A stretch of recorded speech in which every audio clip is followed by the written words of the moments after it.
I'm on the approach, getting myself ready to take my shot, and Brian Clough comes round and filled my privates, and we set the record there, and that went in the Guinness Book of Records as well. So we got a tie off Guinness Book of World Records. So I've been here actually twice. So, but the ball that leapt over the capping, got onto the lane, and spared the 5-pin on the other lane. We dealt the liner, waiting to take his shot.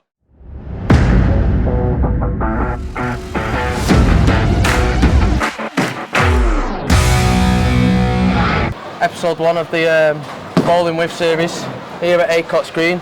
Shout out to Acots Green for sorting us out with a lane. You know, edge of the centre. You know, perfect for filming. Here with the man, the myth, the legend, Mr. 2810 that we saw on riding the ditch himself. Well, Ellis, how you doing, mate? Yeah, really good. Yeah, thanks. Yeah. I appreciate you coming down to do the interview. So no probs, mate. No probs. I mean, what? 2300s, 60 years of experience, 18 in Team England, you know. Yeah. I mean, we're going to see you in action in a second. Well, hopefully. So, you might as well talk us through a shot, because, I mean, for doing 18 years in Team England, I mean, you might as well talk us through it. Yeah, well, obviously Team England is a big step up when you first, 86 was my first outing for, as it would have been Great Britain then. So that sort of, everybody really, apart from Republic of Ireland, so anybody in England or Scotland or Wales could play for England, or Great Britain as it was then. So 86 was my first one, European Cup for teams. So I think, I'm not sure though, I've got the record here. So it was in Frankfurt, and it's just a round robin, like 24 games a round robin. So head-to-head 5-man points for each game, and obviously the top 3 would get the medals. Unfortunately, we finished 5th, but we had a really good team. But just a team that made up, because the squad had been disbanded, and that I had a phone call late in the evening to say, "Are you available on so-and-so date? You've been picked to play for Great Britain." Well, I was over the moon, couldn't believe it. So that was the start of it. So that was, and obviously your first outing with the national team shirt on, really scary, and it's still scary now. Those first couple of shots are still a little bit nervy. So obviously I've managed to cope with that a bit more now. So, but it's so yeah. Yeah. I can only imagine. I mean, not had that pleasure yet. Yeah. Hopefully, you never know. Yeah. Coming into the future, but yeah, I can only imagine what it feels like when you put that shirt on for the first time and represent your country. And people say it's just another tournament, but when they do get to play with the shirt on, they know it's a different thing. And obviously, your dad will have done it as well, and he'll say exactly the same thing. So yeah. No. I mean, you might as well show us a shot then. Talk us through it as your bowler. I'll just throw one. And everybody's going to have a pre-shot routine to get themselves sorted out. So it's all part of you getting yourself ready to make the shot.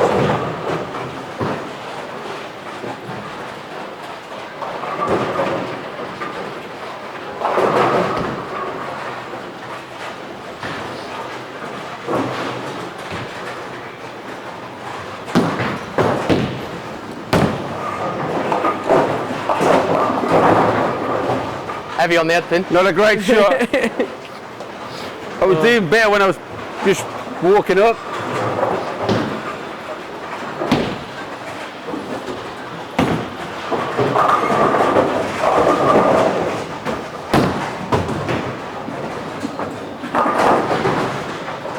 So I mean, talk us through it for people that have never done bowling before. Obviously me and you know what we're doing. Yeah. You know.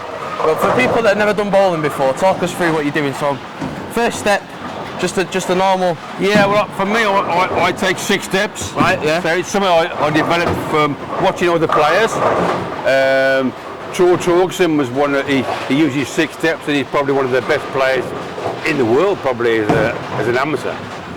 And it just gave me a bit more time on the lane. So with the 6 step, I'm going to be taking 2 steps, and I'm not moving anything. The ball's not moving, so won't start to move the ball until my third step. So, and then literally it's about relaxing and just let the ball, your arm's going to follow your feet every time. So if your feet are slow, your arm will be slow. If your feet are fast, your arm's going to be fast. So that's a way of changing the pace to make the ball go faster or slower. Yeah, It's not all about muscles, obviously. No, Relaxation exactly. is what we need to do. Yeah. So I'm looking to starting position on the approach, and I'm actually target the dots about 7.5 foot up, not the arrows. Some people use the arrows. So yeah, I use the arrows. So well, I use the arrows for my spares, but I'll use normally the dots from a straight line. We'll try and make an adjustment off that one, so we can get a straight this time. Put myself under pressure now, aren't I?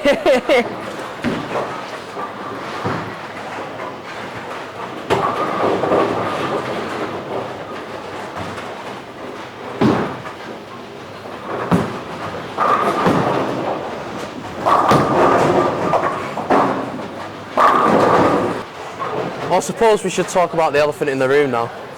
All this memorabilia. What's up with 300? Well, I suppose we put it there for a reason. Just some of them. I wouldn't know the box big enough to bring. I'm a great believer of if you've got lots of memories here, and you can't really lose those memories. It'd be crazy to let them. I mean, probably a couple of things that really stick out for me. Obviously, this is the trophy I was given when I had my first 300 game. So it's the 2nd of December 1988, etched in my memory, almost on my birthday almost. It's obviously today, obviously. I know, so I'm 72 today, so 61 years of memories of bowling when I was a kid. So, but obviously it's in my first badge, gold braided, so you don't get those badges anymore. And I also got a bit of a shame though that we don't do them badges anymore. Yeah, I remember when I was a kid. When I was a kid and you're going for your turkey badge and stuff like that, you get presented it. I mean, at the age of about 10, I've got all those at home, all that stuff. But I mean, to have it gold braided is just like, that's a proper significant thing.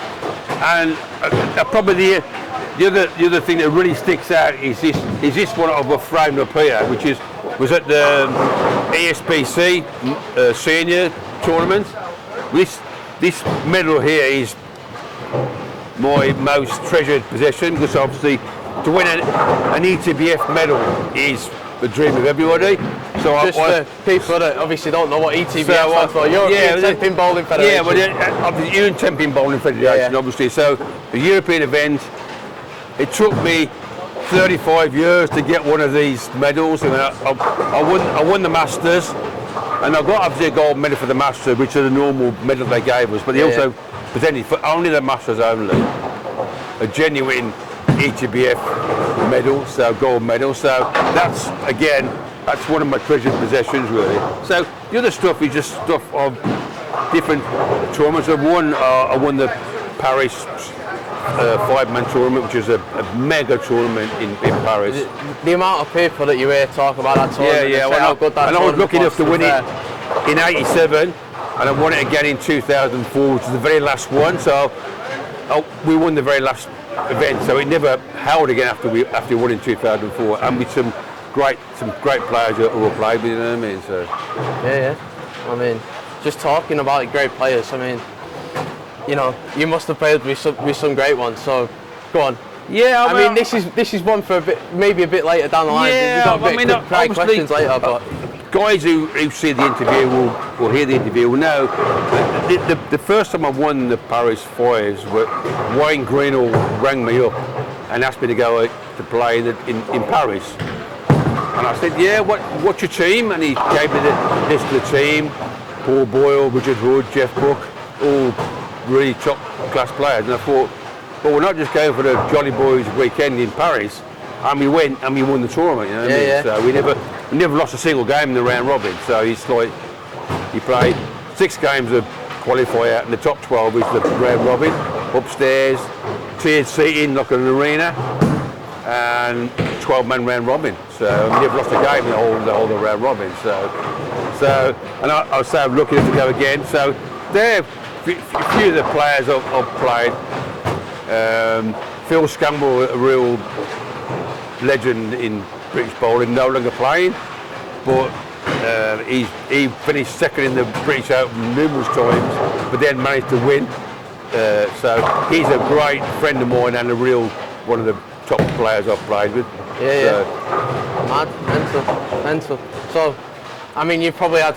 I mean, we can see it on the shirt, the Hammer sponsorship. So, the other elephant in the room. Then has been talk us through your equipment. Yeah, well, you must have bowled with some equipment over the time. Yeah, you've been showing me before. You were showing me some of the scores here. Yeah, lots of equipment. I'd love to have seen everything would have been in those days maybe polyester. Yeah. Urethane. Well, I don't know what year that came out, but the new urethane came out, obviously. My first arena game was the urethane ball. So, and I've still got that ball in the garage somewhere. So I'm never going to get rid of that ball. The very first one. So we had lots of. I've used all different types of equipment. From you name it, I've used it. Columbia, Ebonite, Brunswick, Hammer, Storm, a whole lot. You know what I mean? So I've done all of those. So, but I'm lucky enough now to get a sponsorship and a staff player with Hammer. Via Brunswick. And ironically, when I won my trip to the World Masters, Brunswick World Open in Chicago, which was a proper full-blown PBA event, Professional Bowlers Association event, and I won the qualifier to go there with a Brunswick ball. Is that the one with a hammer? With a burgundy hammer. Is that that tournament that was at Enfield that was on TV?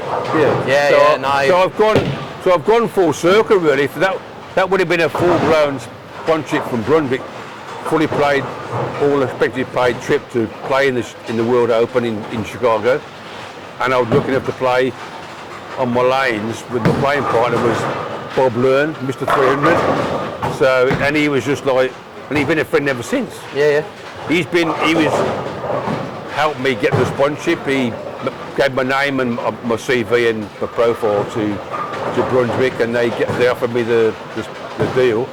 And obviously that's come via Graham Waller from Brunswick UK or Bowling Vision, and Jordan Vanover, he's the top guy in Brunswick in the US, and between them they agreed to me to be a staff player with Hammer. So I've gone full circle, started with Hammer, getting through that tournament, and now I'm back with Hammer full time. So. And you got one of the most viewed clips on there as well, haven't you? The 300 that you had. 45k or something like that views on there. It was after I got the sponsorship from Hammer, I went to the tournament in France, in Wittelsheim, shot 300 in the qualifier, and went on to win the tournament with a 3D offset. So that was amazing.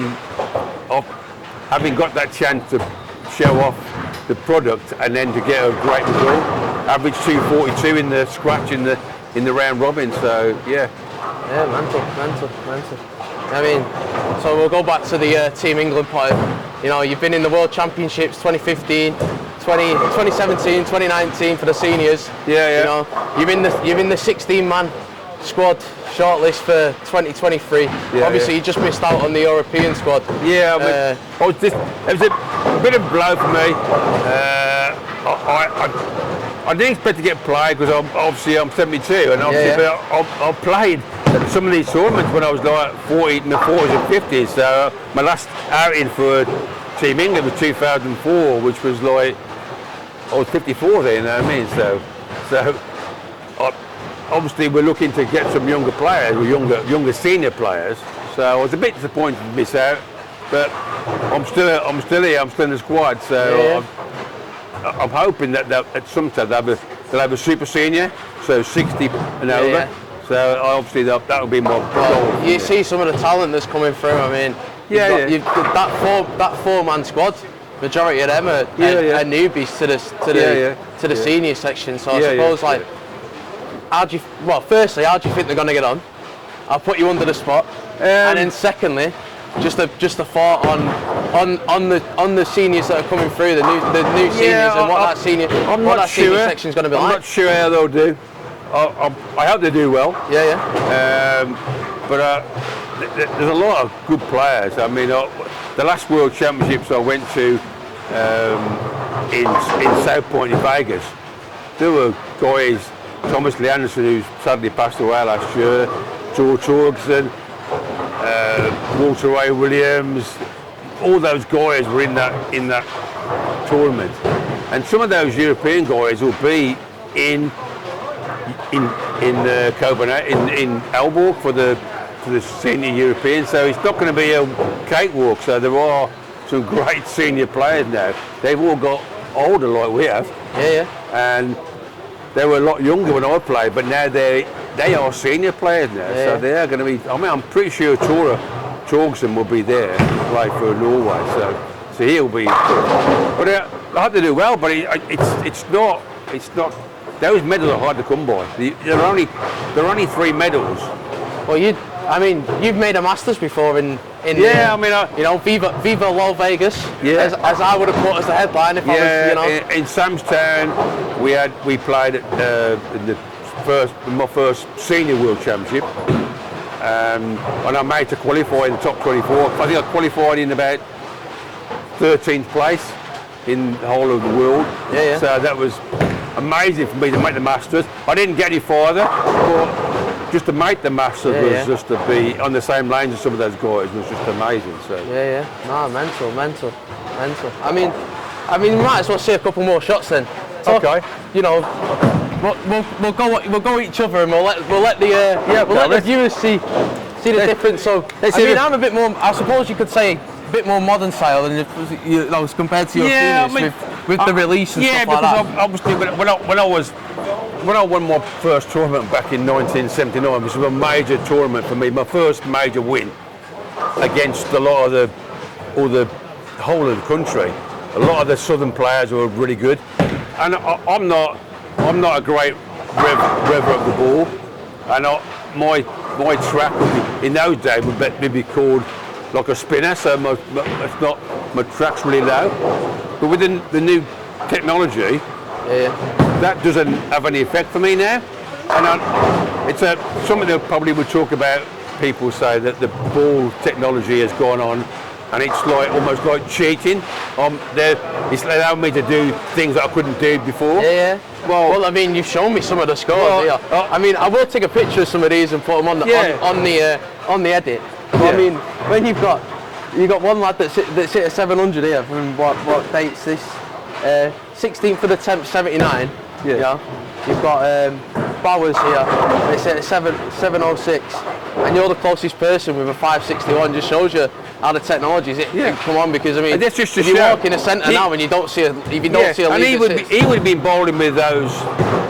Polyester ball probably. But in them days, it would have been a polyester ball for sure. So, but technology has gone on, and I get a bit annoyed sometimes because people try to say that technology is helping some players. It is helping them to get better scores, but I'm pretty sure that people forget that in tennis, with a wooden racket, there wasn't nobody hitting the ball at 140 mile an hour, I can assure you. And now with graphite shafts, bigger headed racket, better stringing, 140 mile an hour is achievable with it. You couldn't do that with a wooden racket. And golf's no different. I mean, people go on, but I'm pretty sure you couldn't hit a wooden golf club. We steal shafts and wooden clubs. Nobody was knocking the ball 350 yards and more, straight and more, because that just wouldn't happen. So I know that you still have to have technique. But nobody says that they're cheating or that it's making their technique better. No. Well, I'm pretty sure it is, because I'm pretty sure if those golfers were playing the old guys, they'd be struggling a little bit to get to be compete with the old guys, Jack Nicklaus and Greg Norman, all those guys. You know what I mean? So I get a bit knocked when we talk about because. But you go on about them sports, right? But the beauty of bowling, right, is that you see it. All right, the ESPT, maybe you got more of the youth that get higher up, but the fact that the seniors and your older people can still compete at the highest levels. Yeah, you know, you just got to look at it. I mean, Steve Thornton, who's a senior next year, he was up there near the top. Yeah, you know, in the ESPT. Well, Steve's been a good player all through his career. Yeah. So I do get annoyed because people are almost belittling somebody shoots a 3 in the game, their very first one, and you'll say, well, it's because of the ball. Well, hang on a minute. I've been a pro shop operator. I've drilled bowling balls. These balls, they're not magic, unfortunately. You still have to put the ball in the right place to get 300. So, irrespective of how much this ball might react better than the old technology, if you don't put it in the right place, you ain't going to get 300. So it's that's my take on it, and I get a bit frustrated when people say that you know, people on social media celebrating their first 300, and you'll knock on it and saying, well, no, it's a ball. I'm sorry, but it's not. I'm sure I'll get that when I hit my first 300. You know, from my father. It goes, oh yeah, 300s back in the day were a lot harder to get. Yeah, to be fair, they probably were harder to get. Yeah, it's still an achievement at the end of the day. They were harder, but there was less of them, and obviously, but like I said, nobody was knocking 350-yard drives when I was playing golf when I was a kid, so I can assure you. So we're going to throw a couple more shots. Throw them. Okay. We'll see if we can get another one.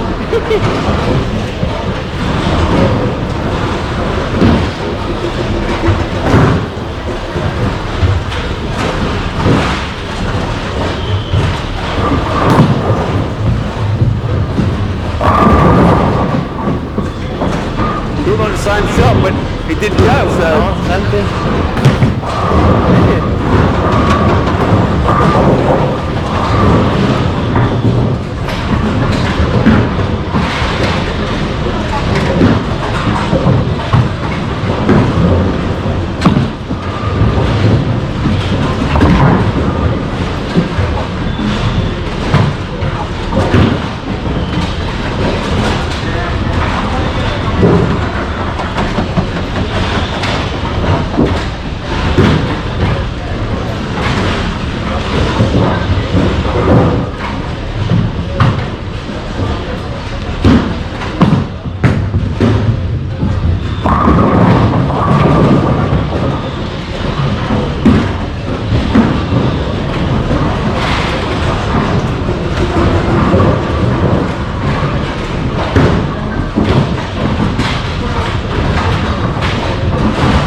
So 3 identical shots here, 2 left a 10 pin and the other one struck, so maybe the balls aren't magic.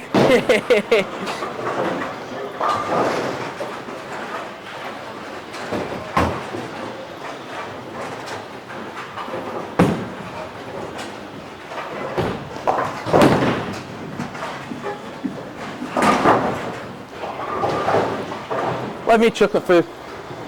Have a bit of fun. Go on then.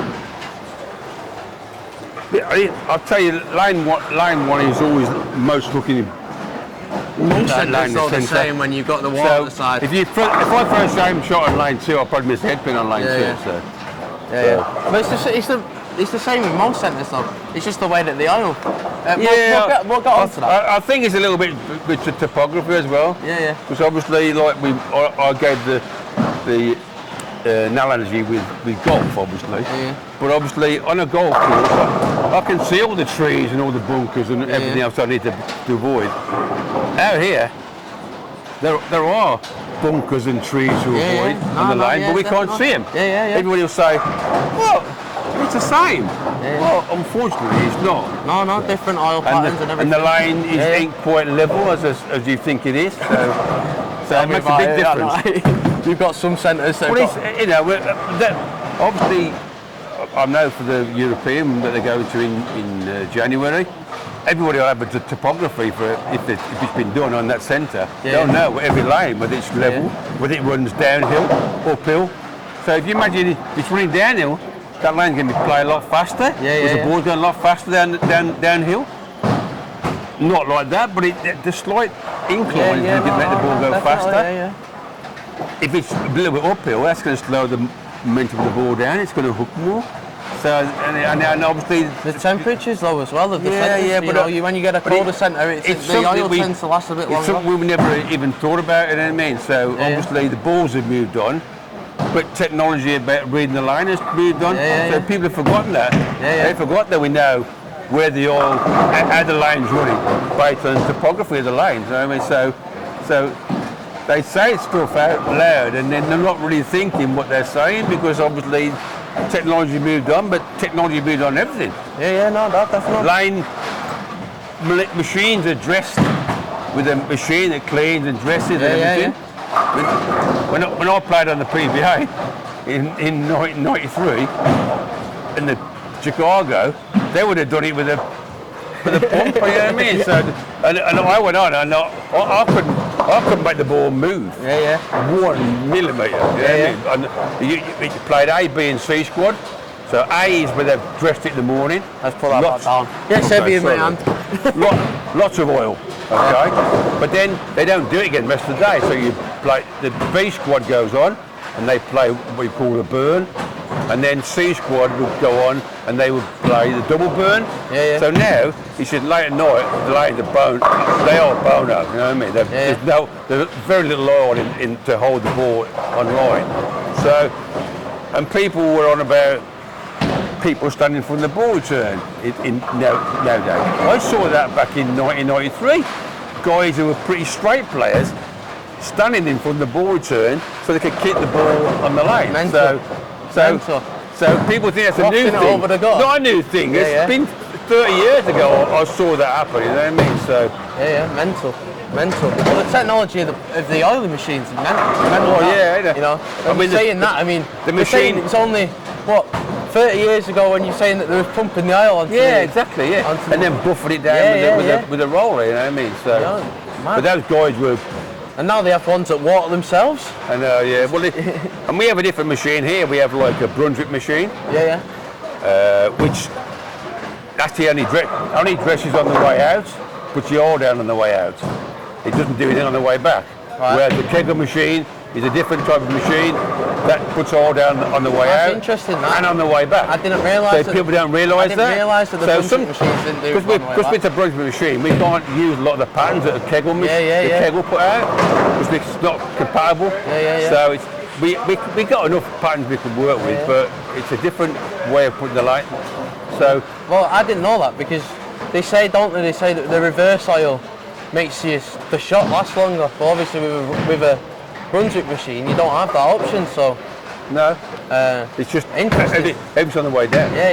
Very interesting. So have you learned something today as well? I didn't know that because my home centre is obviously Altrincham, isn't it? We've got a Brunswick machine there as well. So obviously, you know, it's fairly new. So it's starting out with the oiling with different patterns and stuff. So talk to the mechanic Steve Forrest. He's a really good guy, so he can give you a lot of stuff. I'll throw a couple of shots. Let's see what you're going to do. Let's see if I can get you in the pocket. It's over. I reckon from the shot that you threw last time, that I saw you throw, I need to go 3 left with your feet and 2 left with your target. Let's see what happens. Well, I'm a bit different to you. I've only got the 5-step approach instead of the 6. So you're not moving the ball to a second step then? Yeah, second step. Woo!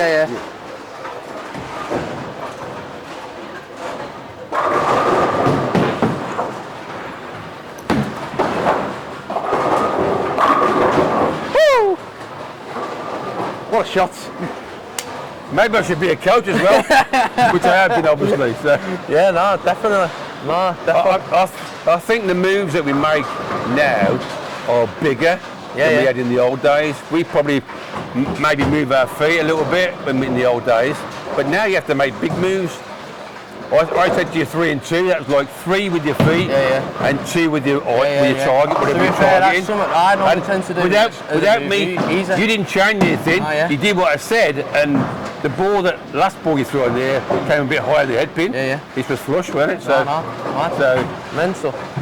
I know some of you. I'm trying to get rid of your head from me. You gave me some questions, and you asked me from a humorous moment and an embarrassing moment.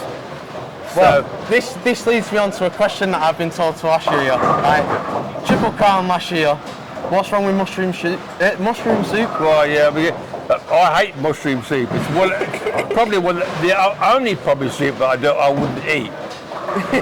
But at the meal, I didn't know that the soup was mushroom. But everyone around the table did, but I didn't know.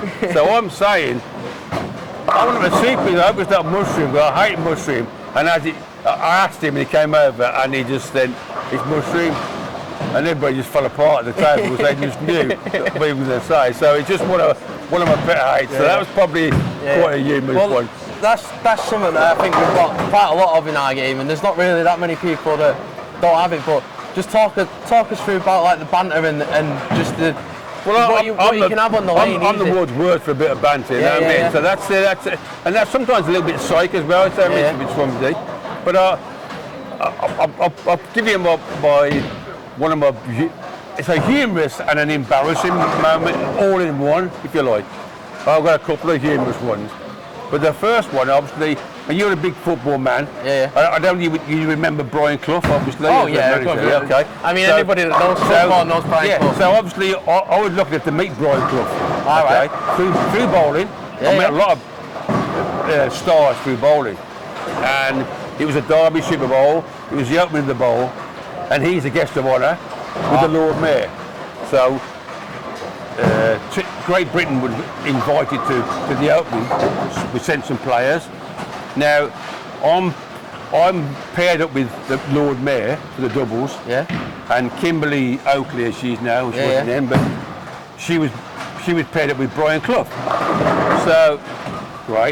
So I'm on the approach, getting myself ready to take my shot, and Brian Clough comes round and filled my privates.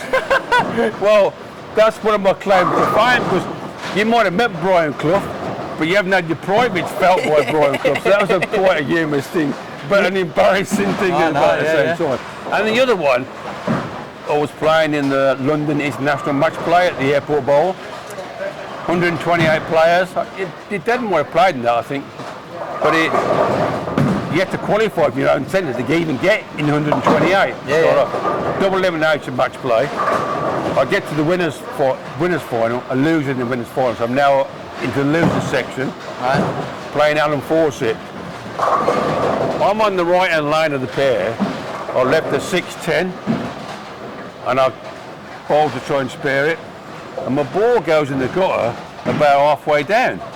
So I turn my back on it, and everybody's laughing. I'm thinking, it's a bit uncalled for, laughing at me missing the 6-10. But what I didn't know is the ball had leapt over the capping, got onto the lane, and spared the 5-pin on the other lane with Del Delaney waiting to take his shot. But so it was a humorous moment, but I never saw it because it's just one of those fluke things that happen. So it's quite funny. And everybody remembers it. A lot of people have mentioned to. Oh yeah, I remember that. No, man. But I mean, we do have quite a lot of banter and stuff like that on the lanes. I mean, It's like I've said it a couple of times on commentary in some of the live streams that we've done. The ISBT at Stroud when we used to win that. You know, there was I think we had Lobbers and me dad and a couple of other, I can't remember the other two that was bowling with. And then but then on the other camera, you had Neil Highgate, Steve Bowes, who were the other two? But the camera was pretty much on that pair of lanes throughout the set of the game, because the entertainment that was happening on there, none of them were really shooting high. But the entertainment that was happening, because obviously they're having the banter, they're having the shots, you know. They're running out of 5-pin spare or something stupid like that, you know. But that's sort of part of we want to see guys body language, you know what I mean? In all sports, really. So obviously that's an entertainment to the public when they watch it, to see that on that action. I'm the world's worst. I think I sent you the video of my 300 at Videlsheim when I run out the last shot. I've never really done that before on a 300, but I just knew it was going to be a strike. The stories I get told off my grandparents about my dad or off my dad himself. You know, his first 300, when he bowled it at Bellevue, right? Bowled his shot, he was on something like lane 24 or something like that. So about 36 lane centre, wasn't it, Bellevue, or something like that. He was on about lane 2 on his knees by the time the ball hit the pins. Well, my very first 300 back in '88, obviously there were no mobile phones. Yeah. So I bowled my 300, and I can't tell anybody. Only the people in the centre knew about it. So I get back home, and my wife was up, and I went to the window because we had got the curtains out. The curtains were open, and I just went, yes. And she was thinking, what's the matter with him? And I've tried to go in the house and done it, but I wanted to just do it. You know what I mean? So obviously that was when you that first one, you just can't describe the feeling. And I mean, you got some of the stuff here. I mean, we've got a we've got a clock and stuff like that. That just shows you how rare they were back in the day. BTBA 300, so it's not like I've just brought a clock along. So no. So it's and the pins as well that you used to get as well. I mean, shows you how rare they used to be back in the day. Well, obviously that stuff you can't give away. No, definitely not. Especially the very first one, and obviously, but high series you mentioned the 847 they had. That was probably from the first 800, and it wasn't just I went exceeded 800 by 47 pins. You know what I mean? But it was like, that was the start of the so-called cheater balls. It was the Excalibur, right? So which was we'd experienced. In Denmark, where your dad's going for the Europeans. I think he might have been in Aalborg. It's mad how you've gone full circle. Yeah. So you're going on about the cheater balls. Yeah. Right. So obviously, like the first real reactive that you had was a Eurofame, wasn't it? Yeah. Right. My first. No. Yeah, but in terms of bowling in general. Yeah. Right. So then obviously you've gone on to reactives and pearls and stuff like that. Yeah. Right. But now you've gone pretty much full circle. If someone pulls out a purple hammer in a senior event. Purple hammer. That's the solid version though, isn't it? Yeah, this is the reactive one, so they'll be saying, but if someone pulled out a purple hammer Eurofane and you got senior on the lane, you'll panic. Obviously, that ball I used was straight out of the box, so I never bowled it once. Before, I'd already bowled a 300 about a couple of months before with the Sumo, which I know your dad liked the Sumo ball. And I had this new one, and my wife said, "You got another one?" I said, "Well, I'm going to bowl it now. She didn't even know I had it." And I went 280, 268, 299, so 847. So I was just like, on that 847, Guinness World Book of Records. Yep. I mean, to get your name in that. I had a couple of ambitions in my life at that stage, was to bowl at 800, which I never thought I'd ever do. And to get in the Guinness Book of Records, well, you can get in the Guinness Book of Records for all sorts of things, doing crazy things now. But I didn't know at the time you would get in there. So it was in. I've got the book with it in, and it was in a couple of years afterwards. Now I used to buy it anyway. I love those records anyway. I got this one year. I was in the shop, and in the back was like a list of the people in the book, like Seb Coe and Steve Over, all the world records and stuff. And I'm thinking, well, it's not going to be amongst those. So I scanned through and went, oh my God, it is. Oh, it's in there, Lawrence Ellis with my score. Well, that's mad. I'm in the index of all those famous people. You know what I mean? So I just thought, wow. So obviously it's been beaten since, obviously, but you can never. You've done it. Well, it's there in black and white, isn't it? You know. And actually, we've been in twice because originally, when my old team Cossacks, we did a 12-hour marathon, 5-man team, and we set the record there, and that went in the Guinness Book of Records as well. So we had a we got a tie off Guinness Book World Records. So I've been here actually twice. So, but as an individual, that was unbelievable for me to be in there. Yeah. Oh, mad. I know it's just something that I want to do with everybody that I'm doing the interviews with, right? So quick fire questions. Okay, come on. First thing that comes to your head, you know. Okay. Favourite centre? It's no longer there now, so I'll probably have to play the Bowling de Paris, where we played the 5-man team. It's like I say, upstairs, like an arena. Yeah. You know, all seats along, so there's probably, I don't know, 500 people up there, all chanting and cheering. I suppose after that would be the Tali Bowl in Finland. I've never bowled there. I went as a coach for the RAF team, but I never actually bowled there. But that was amazing. Yeah.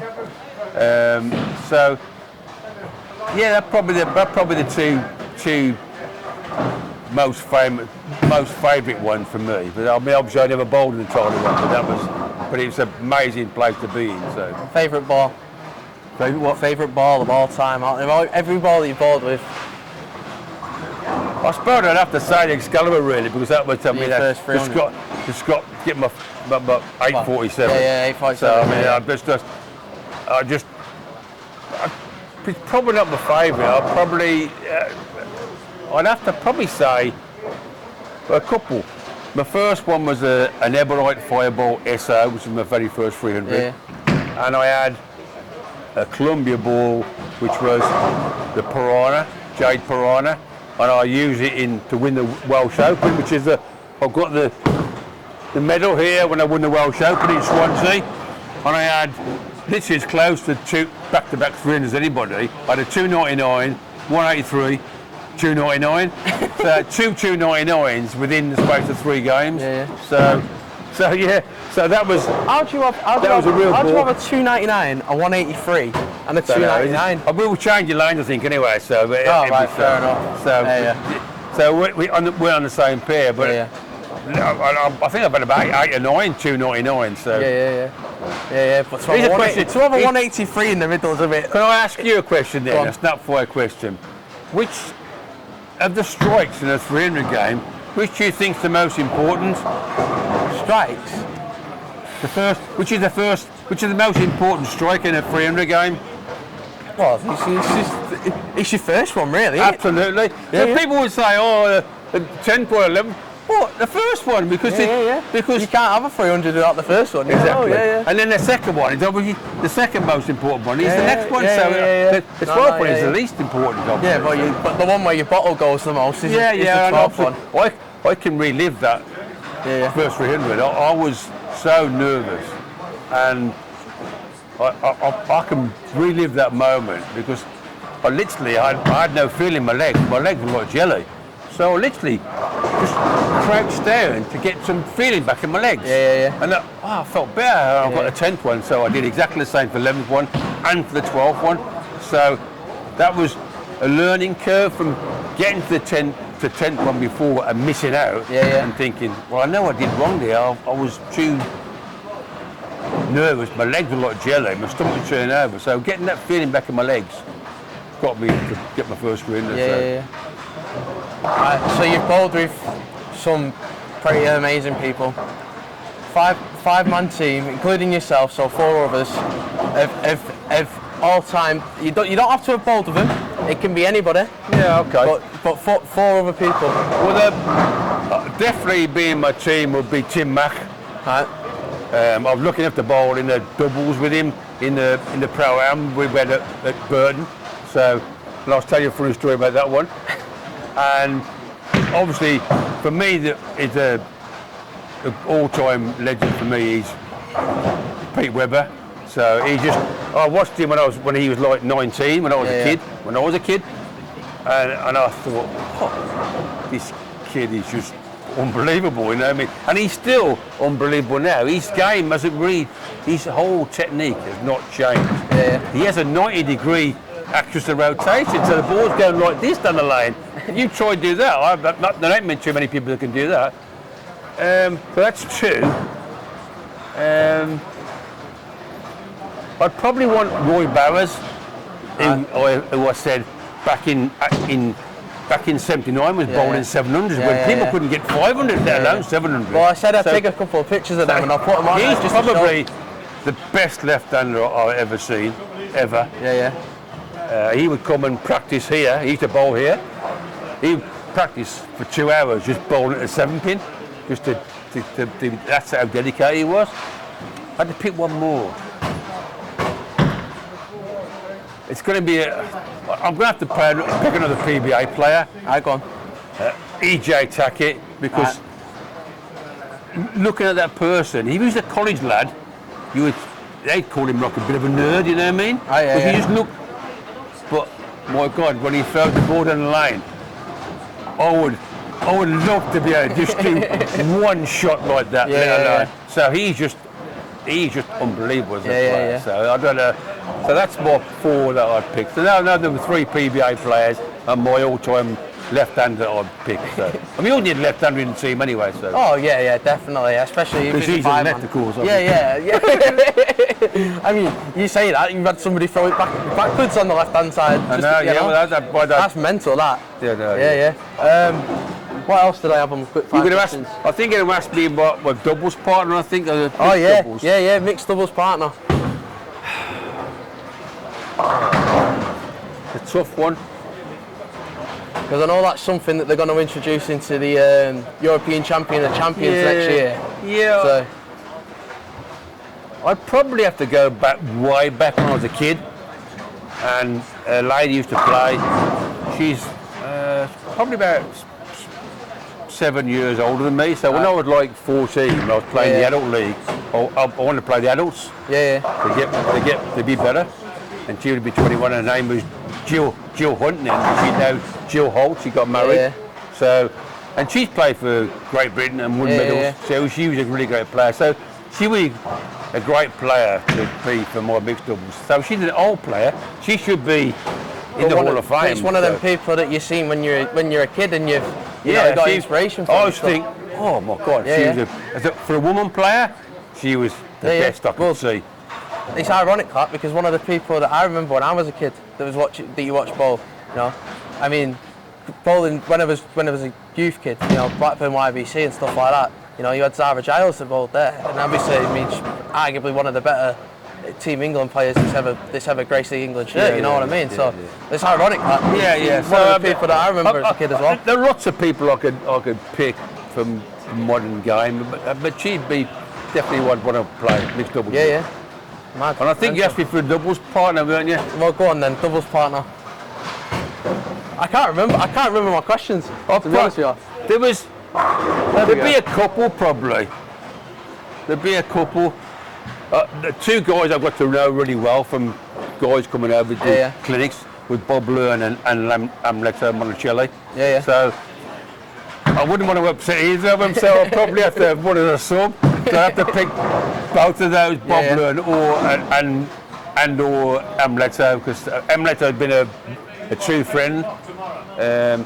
He actually came over. He was really, just like you, really enthusiastic for bowling, the coaching, a real mental game, so strong and physically fit. And he sent me, he sent me a message before one of my England trials, senior team England trials. He said, just out of the blue, to say, hey, how are you doing? I hope you're doing okay. And I was playing the next day and I thought, oh my God, that's fantastic. If you imagine, if you were a tennis player and you got a message off of Rafa Nadal, okay? So that was how it made me feel. So it was just unbelievable. So he's been a really good friend, and he sent me, I had a big conversation with him about getting physically fit, and he sent me a training video in his house, learning me what I need to do to get physically fit. So that was unbelievable. So he was a great friend and a legend and PBA. He's won a lot of PBA tournaments as well, so. And senior ones.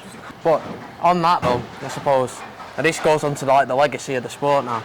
So that was a Midlands trophy, Yeah. So how key would you say the tournaments are? That are local that get Yeah, he would have been for a tournament for all the Midlands centres, Yeah, yeah. Would, Well, it's just suppose you've got your Southern scratch, your Midland scratch, yeah, and your Northern. We used to look at Midlands tournament. Yeah, yeah.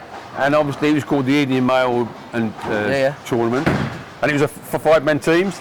So you would get there'd be so many guys in the you get drawn home or away. Yeah, yeah. So you could get drawn away, obviously.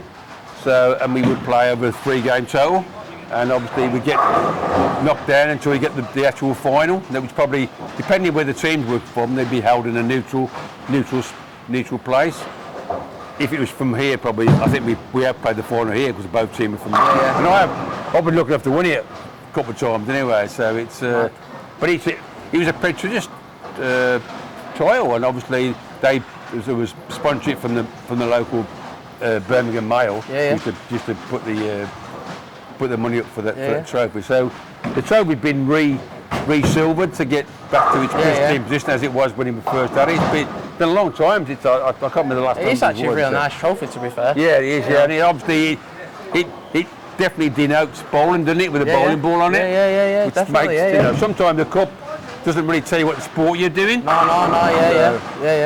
Yeah. It's a standout, isn't it? I mean, you look at the trophies on there, and the first thing that catches your eye is the bowling ball. Yeah. So it is a standout trophy. Yeah.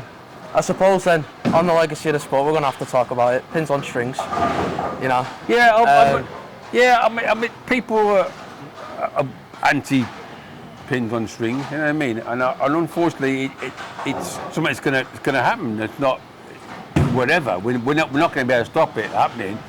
We're not in control of the proprietors who own the places. But I have played on strings. Yeah. And I think it was a video. Robert Bruce, who drew my balls for me. He had a 300 recently at the airport bowl. Yeah. I've seen that. Yeah. And James Denville also had one. I think the following week, left-hander. But if you watch his last 2 shots, you can't tell that those pins are on strings. I mean, to be fair, at airport you are slightly higher, so you can't see the strings on the thing. But I mean, something that I noticed. I'm like you. I've bowled on pins on strings as well. Yeah. But something I noticed with pins on strings is you see a lot of taps where it should have been a 7-pin or it should have been a 10-pin. Yeah, and you see the string take it away. I'll send you a couple of a post that was given to me about when I was talking about strings on social media, on Facebook, and obviously there are different types of companies that do different machines, and obviously some of them will be better than others, obviously. But I've seen videos of messengers of the pin going, not the string, the pin going to take the 10 pin. Yeah. I've seen 3-4. Last week I played. We're on 3-4 here. Okay? Yeah. So no strings. No. Yeah. I had pins that there was a pin standing, and it just fell over. Okay. So you would say that's a string. Well, it's not. Literally, there was nothing around it, and it was there, and it just fell over. Yeah. Okay, so then we can't see it. It's probably rocking, and we can't see it. But it just falls over. Yeah. Well, if they happened on a string, they say, "Oh, a string took that out." Yeah. No, I've seen lots of things that happen that. I think there needs to be a compromise. Yeah. To be fair, bowling these days, to be fair to it, is especially in the UK anyway. Obviously, America is a completely different ball game. But here you tend to see more people use it as a pastime and stuff like that. So so the pins on strings probably is better than the free fall. But then for your league bowlers and stuff like that, I think free fall is more better than I've pins played on a whole strings. tournament on strings at the airport bowl, and I would get to the final. But the 4 players in the final were myself, Alan Keddy, Cliff Dew, Steve Jeeves, probably 4 of the best seniors around at the moment. So those 4 players were in the final. So I think on 3-4 would have probably still been in the final. So it didn't really help us to get to the final. And I have been to the airport bowl, and I've gone down to the pro shop, and I've gone in the centre, I'm watching them, and I'll go, oh, well, I forgot these were on strings, because sometimes you'll be watching, and if the pin carry is like normal, the ball's in the pocket and it takes all 10 pins, you don't even realise it's strings until they're reset up. So No, mad. I can't. I mean, I can't think of anything else really to ask. I suppose we'll probably see a couple more shots, get a few more B-roll, but away from that, thank you very much. Okay. Well, let's see if now I've You've got to finish it on a strike now, haven't you? Well, let's see if I can remember where I was standing and see if I can get my thumb in the ball now. Oh, okay. That's all right.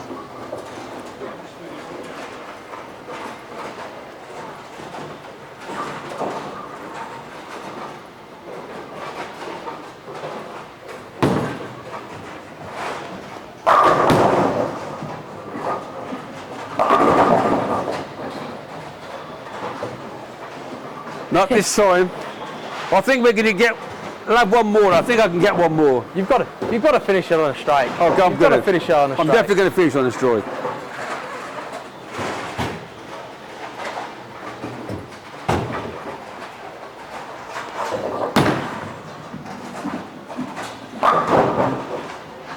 I've got one more thing to tell you about funny story. Yeah.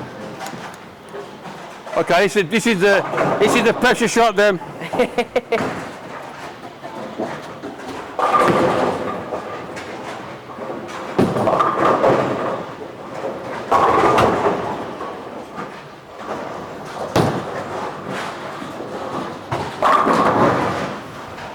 No pressure.